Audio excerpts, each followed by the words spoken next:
우리가 나를 찾아 떠나왔어요. 근데 내가 여기 와 있다는 것, 그리고 집을 떠나서 이 자리에 모여 있다는 것만으로도 나를 다시 한번 돌아볼 시간은 될 거라고 봅니다. 그리고 제가 이렇게 떠들고 있지만 다 자기를 단추해서 생각을 합니다. 그렇죠? 눈물이 나는 것도 자기 때문에 슬퍼서 우는 거지 남 때문에 슬퍼서 우는 건 아니에요. 측은지심도 마찬가지 나로 인해서 시작이 되는 거죠. 자, 근데 우리 1년 동안 너무 힘들었잖아요. 우리 50년, 30년, 40년 살면서 너무 힘들었잖아요. 쉬운 분 있었나요? 나도 힘들었는데 다 나만 힘든 것 같아요. 남들은 쉽게 사는 것 같은데 나만 힘들게 사는 것 같아요. 우리 누구 쉽게 사는 분 있나요? 그죠? 어려워요. 힘들어요. 근데 여기 와서 나를 찾아보자는 거는 내가 잘 살고 있나? 내가 지금 뭘 하고 있지? 왜 살지? 근데 어쨌든 내가 사는 삶이 소중하잖아요. 한 번밖에 못 살잖아요. 그죠? 내 수준이 어떤 삶, 어느 수준이 있냐, 영적인 수준이 얼마만큼 되었느냐, 깨달음을 얻었느냐, 이런 걸 떠나서 한 번밖에 없는 내 삶이잖아요. 그죠? 그럼 결국은 내 인생은 내가 사는 거지 누가 살아주는 게 아니잖아요. 그럼 왜 사는지, 뭘 위해 살아야 되는지 생각할 수밖에 없잖아요. 돈 있고 많고 적고 내가 먹고 살 수만 있다면은 결국 나중에는 죽을 때 다 놓고 가요. 반납하고 가잖아요. 그죠? 어떻게 보면 돈 없이 사는 게 가장 행복할지 몰라요. 먹고 사는 문제만 해결할 수 있다면. 아까 우리 작가님 이 집 주인이 뭐라고 했죠? 아들, 딸, 인생 지가 살게 만들어야 된다고 하지 않아요? 첫째는 지금 우리가 살고 있는 환경, 지금 우리가 처한 주변 분위기 이런 것들이 우리가 정확하게 직시를 해야 돼요. 이 부분 우리가 살고 있는 배경에 대한 얘기를 좀 해보고 싶고 삶 속에서도 열심히 노력하고 전력 질주하는 시간이 필요하지만 더 큰 범위를 갖고 포괄적으로 생각할 수 있는 시간적 여유를 가져야 돼요. 제가 나이 드니까 그런 생각이 좀 더 많이 들고 또 그게 답이라는 생각이 듭니다.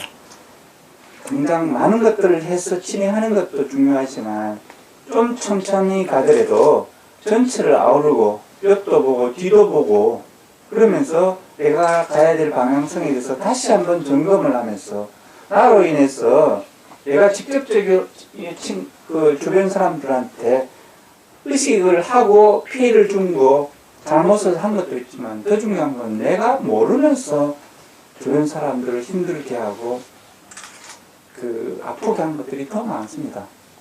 태어난 것 자체부터 남을 아프게 할 수도 있어요. 그래서 생각한다면 우리 삶이 굉장히 신중해야 되고 또 내 삶이 한 번밖에 없는데 하나하나 의미를 부여하면서 살아야 된다고 봅니다. 치료와 치유는 다릅니다. 치자는 다스릴 치랑 똑같은데 료자는 병 고칠 료자입니다. 치유의 유자는 병 나을 유입니다. 고칠 료자는 료자랑 나을 유는 다르죠. 고친다는 건 남이 고쳐주는 거잖아요. 병 낫는다는 건 내가 낫는 거잖아요. 그죠? 그 병 고칠 료자는 뭐로 구성되는 햇불 료자에다가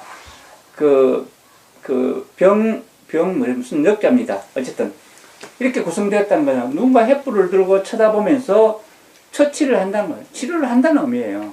그죠? 근데 병 나을 유자는 병날 역자에다가 어떤 게 들어있냐면은 응답할 유자에 마음심이 들어있습니다. 응답할 시간이 필요하고 응답할 마음이 필요하다는 거죠. 그런데 분명히 인식해야 될 게 뭐냐면은 우리가 면역력이란 말 들어봤죠. 네. 그리고 호모스테이시스라고 해서 항성성이란 말 들어봤을 거예요. 면역력이라는 거는 나쁜 세균이 들어왔을 때 이를 물리칠 수 있는 힘을 말합니다. 저항 시스템을 말해요. 그리고 항상성이라는 건 균형을 잡아가는 힘입니다. 그러니까 밸런스 시스템을 말하죠. 부분적인 개념입니다. 근데 자연치유력이라는 건 또 뭐죠, 그러면?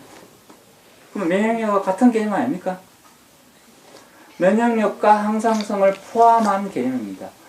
우리 생명체라면은 본래부터 타고난 생명력을 말하는 거예요. 근데 이 생명력이라는 거는 면역력이나 항상성을 다 포함한 개념이고, 우리가 병이 났거나 아니면 그 질서가 무너졌을 때 회복하는 힘을 말합니다.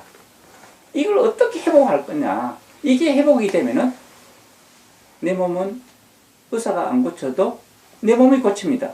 예를 들어서 우리 몸의 그 바깥 온도가 36.5도죠. 몸 안의 온도가 37.2도가 되었을 때, 예를 들어서 암 환자가 보통 몇 도냐면 35도 정도 됩니다. 암세포가 39도 이상이 되면 암세포가 그 손상되기 시작합니다. 37.2도가 되면 병이 없습니다. 그런 자연 치유력이 있다는 겁니다. 그게 발현이 되어서 병원에 가지 않고 답을 찾아가자는 거죠. 자, 그러면 그 부분을 아까 제가 이제까지 정확하게 한 이 얘기를, 종집을 찍는 얘기를 아까 이제 열왕이라는 얘기를 했어요. 열왕이라는 게 뭐냐면은 나물 여자에 곡식 양자입니다. 아시는 분 있나요? 한자 아시는 분 있나요? 무슨 얘기냐면은 좀 더 쉽게 얘기를 해볼게요. 가족이 밥을 먹잖아요. 밥은 혼자 먹는 게 아니라 가족이 같이 먹는 거죠. 근데 우리 지금은 덜합니다만 어쨌든 가족 중에 같이 못 먹는 사람들을 위해서 밥을 남깁니다. 그죠? 남긴 밥이 있어요.